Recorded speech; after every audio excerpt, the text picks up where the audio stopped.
Persons ఎవరైనా అయి ఉండొచ్చు, కానీ నాకు అక్కడ ఉన్న వాళ్ళు ఎవరైతే ఉంటారో వాళ్ళని క్వశ్చన్ చేస్తా, అధికారులు ఎవరైతే ఉన్నారో వాళ్ళని క్వశ్చన్ చేస్తా. గతంలో మరి కేసీఆర్ గారు ప్రభుత్వం ఉన్నప్పుడు నేను విమర్శిస్తే కాంగ్రెస్ వాళ్ళు చేశారు అని చెప్పారు. ఇప్పుడు బీఆర్ఎస్ వాళ్ళు చేస్తున్నారని చెప్తారు.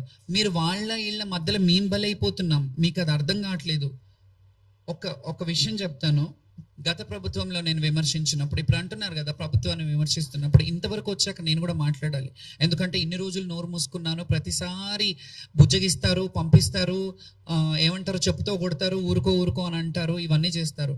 మేము కూడా చెప్పాలి. ఇది ఇండియన్ నేషనల్ కాంగ్రెస్ వాళ్ళు బీఆర్ఎస్ పార్టీ ఉన్నప్పుడు వాళ్ళ సోషల్ సైట్స్లో పెట్టుకున్నది ఏమని రాశారంటే, బంగారు తెలంగాణ అంటే మీ నలుగురేనా, బోనాలు తెస్తుంటే జోగినికి ఇంత దారుణంగా కించపరుస్తారా, తెరాస పాలన మహిళలకు ఇంత ప్రాధాన్యత ఉందో అని చూస్తే అర్థమవుతుంది అని చెప్పి నా కంటతడికి సానుభూతి చూపించారు. అదే పార్టీ ఇప్పుడు మీరున్నారు ప్రభుత్వంలో. ఈ మాట మీరు అప్పుడు అన్నప్పుడు ఇప్పుడు మా బాధ కదా, ఇది రాజకీయమా? మీరు ఎందుకు రాజకీయం చేస్తున్నారు దీన్ని నాకు అర్థం అవ్వట్లేదు. అప్పుడు వాళ్ళు ఏమన్నారు, కాంగ్రెస్ వాళ్ళు ఇది చేయిస్తున్నారని వాళ్ళు ఉన్నప్పుడు అన్నారు. మీ ఇద్దరి మధ్యలో మేము నలిగిపోతున్నాం, మీ పార్టీల మధ్యలో మేము నలిగిపోతున్నాం. మాకు మీతో వచ్చిన లాభం ఏమీ లేదు, మీరు ఇచ్చిన డబ్బులు మేము ఏమైనా తీసుకొని బ్రతుకుతున్నామని కాదు. ఇంకొక విషయం చెప్తాను, ఈ డబ్బుల విషయం వచ్చింది కాబట్టి కొందరు ఏమన్నారు, మీకు డబ్బులు ముట్టలేవా లేకపోతే ముట్టినాయా, డబ్బులు ముట్టనందుకు మీరు ఇలా విమర్శిస్తున్నారా ప్రభుత్వాన్ని అని అన్నారు. మీకు ఎన్ని ముడుపులు ముట్టితే లోపలికి వెళ్ళేసి డబ్బులు తీసుకొని బయటకు వచ్చి మీరు ఇలా డాన్స్ ఆడారు అన్నారు. లోపల ఉన్నది ఇప్పుడు ప్రస్తుతం ఉన్న మంత్రివర్యులు పొన్నం ప్రభాకర్ గారు అండ్ తలసాని శ్రీనివాస్ యాదవ్ గారు, అక్కడ ఉన్న ఒక ఐపీఎస్ ఆఫీసర్ ఉన్నారు. వాళ్ళు ముగ్గురు ఉన్నారు కదా, వాళ్ళు కదా సీసీ కెమెరాల సమక్షంలో ఉంటాం కదా, ఏది పడితే అది మాట్లాడేస్తామని అంటారు కదా. నాకు ముడుపులు ఇచ్చినట్టు అంటే వాళ్ళు లంచం ఇచ్చినట్ట, వాళ్ళు ఇచ్చారని మీరు ఏమైనా ప్రూఫ్ చేస్తారా? ఎక్కడ తెలుసుకొని మీరు మాట్లాడారు? ఏం తెలుసుకొని మీరు దాని మీద విమర్శించారు? ఇప్పుడు మాకు లంచం ఇచ్చినట్టు అంటే ఇప్పుడు మంత్రి గారు మాకు లంచం ఇచ్చినట్ట, మేము లంచం తీసుకున్నట్ట? ఏం మాట్లాడుతున్నారు మీరు? డబ్బులు ఎక్కడి నుంచి వచ్చింది? దీన్ని ఎందుకు అంటున్నానంటే, ప్రభుత్వం వాళ్ళు ఖచ్చితంగా ఈ సోషల్ మీడియాల పైన ఒక కొరడ జులిపించాల్సిందే. ఎందుకంటే ఇష్టానుసారంగా కొన్ని విషయాలలో వ్యక్తిగత హననం చేస్తున్నారు. మా వ్యక్తిగత జీవితాన్ని వాళ్ళు బహిరంగం చేయాలి, ఏదో చేస్తే వాళ్ళు యూట్యూబ్ ఛానళ్ళల్లో పెట్టుకొని మా వీడియోలు పెట్టుకొని డబ్బులు ఆశించి మా బతుకుల మీద మీరు క్యాష్ చేసుకుంటున్నారు, మా బతుకులను మీరు లాభంగా మార్చుకుంటున్నారంటే మీకు సిగ్గు అనిపించట్లేదా? అట్లాంటి మాటలు అడిగేటప్పుడు ఖచ్చితంగా దీని మీద తీవ్రంగా ఖండించాలి. నేను సామరస్యంగా ఉన్నాను.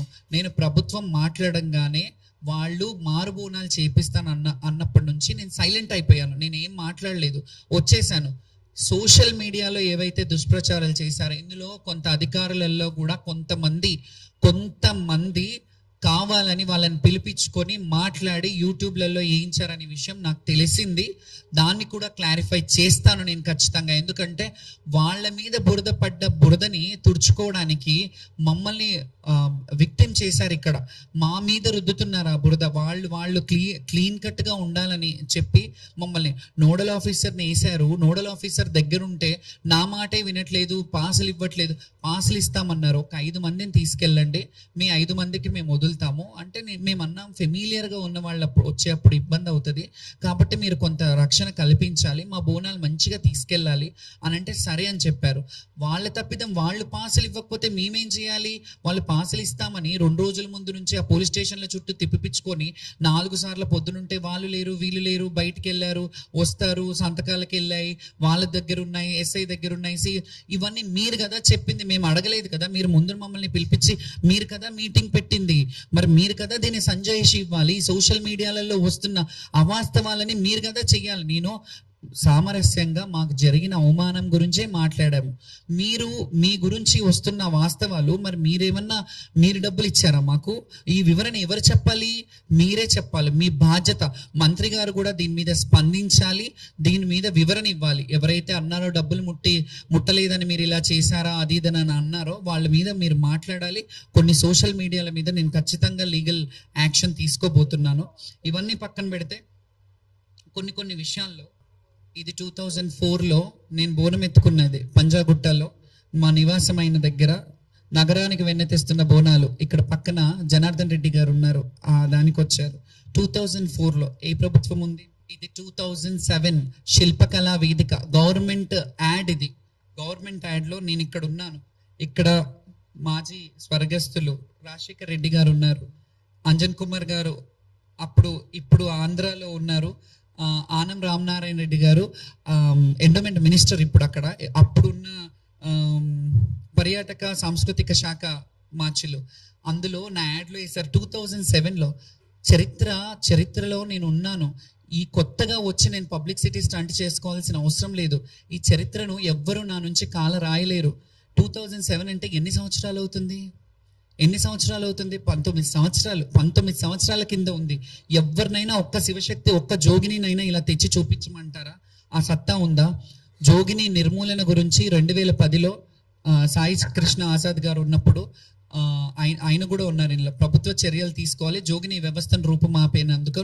ఇందులో 2 రకాలుగా ఉన్నారు. జోగిని వ్యవస్థలో ఉన్న వాళ్ళు కొందరు ఎక్స్ప్లాయిటేషన్ అయి దొరలకు, పటేళ్లకు, పట్వారీలకు ఇదైన వాళ్ళు కొంతమంది ఉంటే, సంస్కృతికి ముడిపడి ఉన్న వాళ్ళం ఉన్నాము. సిటీలో అట్లాంటి పటేల్ పట్వారీ వ్యవస్థలు లేవు, సిటీలో పుట్టినాము. కానీ జోగిని వ్యవస్థకి లింకప్ అయి ఉన్నాం మేము. కాబట్టి జోగిని వ్యవస్థని కొన్ని మహిళలను మేము రక్షించగలిగాము.